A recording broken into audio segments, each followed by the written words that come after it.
আজকের ভিডিওতে আমরা দেখব types of cough syrup and their uses, মানে কি কোন কাশিতে কোন কাপ সিরাপ ব্যবহার করা হয় বা সবচেয়ে ভালো কাপ সিরাপ কোনটা বা পেশেন্টের অ্যাকর্ডিং কোন কাপ সিরাপটা দিলে পেশেন্টের জন্য উত্তম হবে।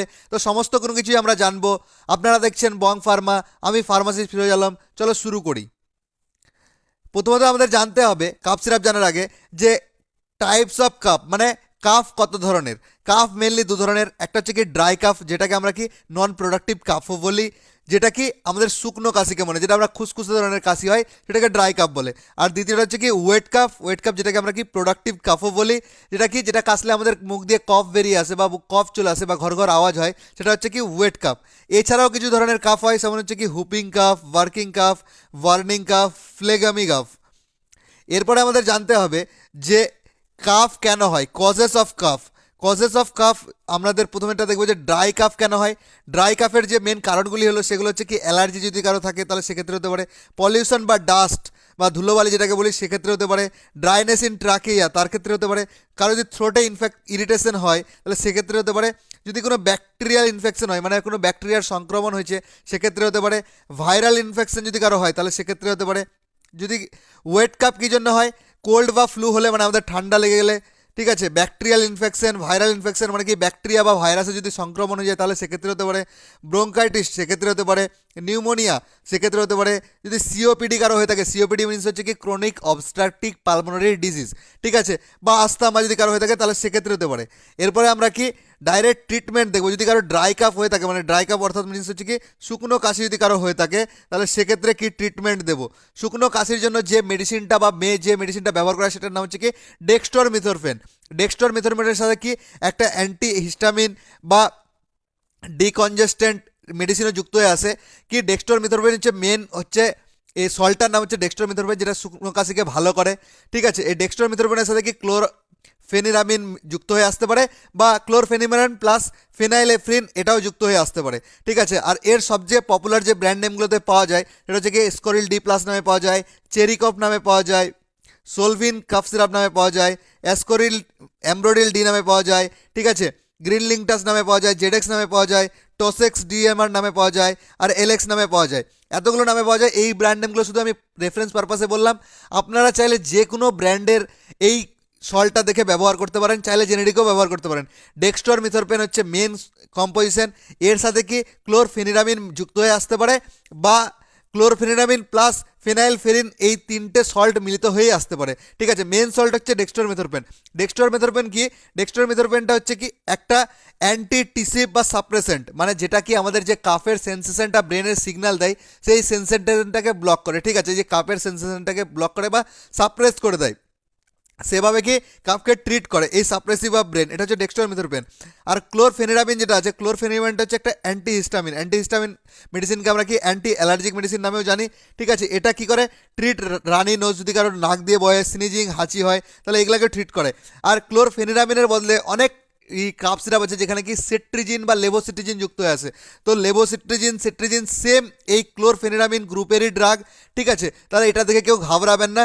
মেন সল্ট থাকবে কি ডেক্সটরমিথরফেন সাথে কোনো একটা অ্যান্টিহিস্টামিন বা ডেসকনজেস্টেন্ট মেডিসিন যুক্ত হয়ে আসতে পারে, নাও আসতে পারে, কিন্তু মেন যেটা সল্ট শুকনো কাশির জন্য ব্যবহার করা সেটা হচ্ছে ডেক্সটরমিথরফেন। আর আমি এখানে কোনো কোডিন বা কোনো আয়ুর্বেদিক সিরাপের কথা বলবো না পুরো ভিডিওটাতে, ঠিক আছে। কোডিন যেহেতু ব্যান্ড আছে তাহলে আপনারাও চান যে এই ব্যান মেডিসিনটাকে ব্যান থাকতে ইললিগালভাবে না ইউজ করাই বেটার, ঠিক আছে।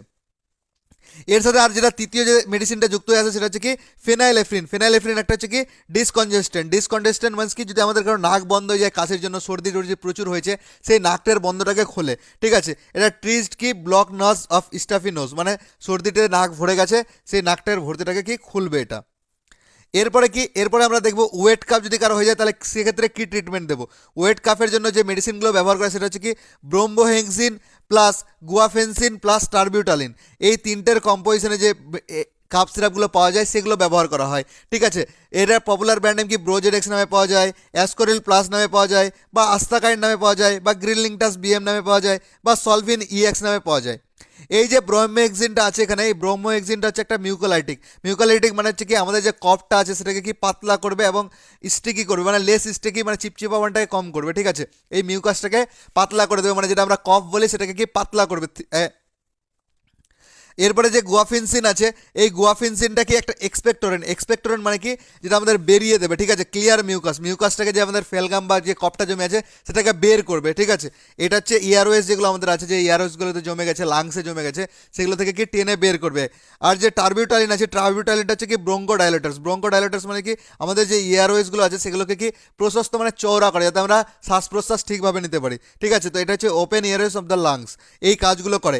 আর এরই সাবস্টিটিউট মেডিসিনে আর একটা কাপ সিরাপ পাওয়া যায় যেটা সবথেকে বেশি পপুলার চলে, সেগুলো হচ্ছে কি ওয়েট কাফের জন্য চলে। এটা হচ্ছে অ্যামব্রক্সল প্লাস লেভোসেলভোল্টামল প্লাস গুয়াফিনসিন, ঠিক আছে। সেম টু সেম ডিট্টো সেম ক্যাটাগরির মেডিসিনগুলো আছে, বাট ওইগুলো না ব্যবহার করে সাবস্টিটিউট মেডিসিন ব্যবহার করা হয়েছে এখানে। এটা হচ্ছে কি অ্যামব্রক্সল, স্যালবিউটামল, গুয়াফিনসিন, ঠিক আছে। এগুলো কি এটার এই যে লেভোসেলভোল্টামল আছে, তাহলে কি কাপ সিরাপের পাশে এলএস লেখা থাকে, যেরকম পপুলার ব্র্যান্ড নেম কি অ্যাসকোরিল এলএস নামে পাওয়া যায়, ঠিক আছে।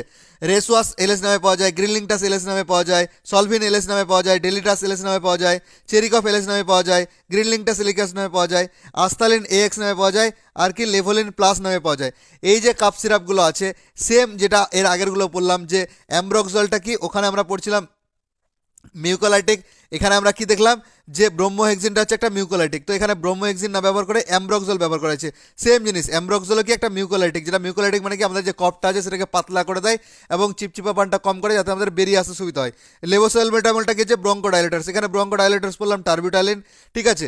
আর এখানে টার্বিউটালিনের সাবস্টিটিউট হিসাবে কি লেভোসালবিউটামল বলা যায়। লেভোসালবিউটামল যে ব্রঙ্কোডাইলেটার্স, ব্রঙ্কোডাইলেটার্স মানে কি আমাদের যেগুলো ব্রঙ্কিও আছে, মানে যে ইয়ারওয়েজগুলো আছে সেগুলোকে কি প্রশস্ত মানে চৌড়া করে দেয়, যাতে আমাদের হাওয়াটা নিঃশ্বাসটা ঠিকঠাক প্রশ্বাসভাবে নিতে পারি। এরপরে যেটা আছে গুয়াফিনসিন, গুয়াফিনসিন এখানে আমরা দেখলাম যে গুয়াফিনসিন একটা এক্সপেক্টোরেন্ট। এক্সপেক্টোরেন্ট মানে কি আমাদের যে কাফটা আছে সেটাকে বের করে দেবে, ঠিক আছে। এক্সপেক্টোরেন্ট মানে ক্লিয়ার মিউকাস, মানে যেটাকে আমরা ফেলগামও বলি, সেটাকে আমাদের কি বের করে দেবে ইয়ারওয়েজ থেকে। এরপরে যদি কোনো ব্যক্তির dry cup plus wait cup দুটো একসাথে হয়ে যায়, তাহলে কি মেডিসিন দেবো। এখানে যেটা ব্যবহার করা হয় সেটা হচ্ছে ড্রাই কাপের হচ্ছে কি ডাইফেনাহাইড্রামিন এবং অ্যামোনিয়াম ক্লোরাইড প্লাস সোডিয়াম সিট্রেটের কম্পোজিশনে যে মেডিসিনটা পাওয়া যায়, মানে যে কাপ সিরাপটা আসে সেটা ব্যবহার করে, যেমন কি বেনাড্রিল, টরেক্স, কপসিল এসব নামে পপুলার ব্র্যান্ড নামে পাওয়া যায়, ঠিক আছে। এটা কি এই যে হাইড্রামিন যে আছে, এটা হচ্ছে একটা অ্যান্টিহিস্টামিন বা অ্যান্টি অ্যালার্জিক মেডিসিন, যেটা কি আমাদের রানি নোজ বা স্নিজিংকে বন্ধ করে। আর অ্যামোনিয়াম ক্লোরাইড হচ্ছে একটা এক্সপেক্টোরেন্ট, ঠিক আছে। এখানে যেমন এক্সপেক্টোরেন্ট আমরা কি দেখলাম, এক্সপেক্টোরেন্ট দেখলাম গুয়াফিনসিন, এখানে গুয়াফিনসিনের বদলে কি অ্যামোনিয়াম ক্লোরাইড, ঠিক আছে। এটা কিন্তু গুয়াফিনসিনের সাবস্টিটিউট বলতে পারো বা সেম ক্যাটাগরির ড্রাগ বলতে পারো, ঠিক আছে। এটা হচ্ছে একটা এক্সপেক্টোরেন্ট, যেটা কি এক্সপেক্টোরেন্টের কাজ কি আমাদের এই যে লাংসে যে কপটা জমে গেছে সেই কপটাকে বের করে দেবে। আর এরপরে এটা সোডিয়াম সিট্রেট, সোডিয়াম সিট্রেট কি এখানে একটা মিউকোলাইটিক, ঠিক আছে। সোডিয়াম সিট্রেট এখানে যেরকম অ্যামব্রক্সল একটা মিউকোলাইটিক, এখানে আমরা দেখতে পেলাম ব্রঙ্কোহেক্সিন একটা মিউকোলাইটিক, সেম কি এখানে যেটা আছে আমাদের সোডিয়াম সিট্রেট, এটা হচ্ছে একটা মিউকোলাইটিক। মিউকোলাইটিক মানে হচ্ছে কি আমাদের যে কাপগুলো জমে আছে কপগুলোকে কি পাতলা করে দেয় এবং কম চিপচিপা করে, যাতে আঠালোটা কম করে দেয় স্টিকেটা, তাহলে কি আমাদের বেরিয়ে আসতে সুবিধা হয়। এই মেডিসিনটা ব্যবহার করতে পারবো। এবার কি আরেকটা হচ্ছে আমাদের মেডিসিন কাপ সিরাপ রয়ে গেল, ঠিক আছে।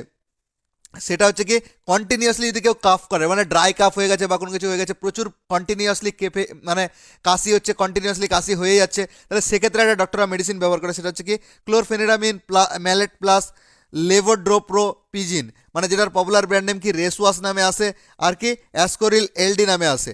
এছাড়াও কি ব্যবহার করতে পারে কি লেভোক্লোপ্যারাস্টিন, ঠিক আছে। এটার পপুলার ব্র্যান্ড নেম লুপিটাস নামে আসে বা জিরোটাস নামে আসে বা এলএক্স এল নামে আসে বা ফেন্সিডিল এলআর নামে আসে।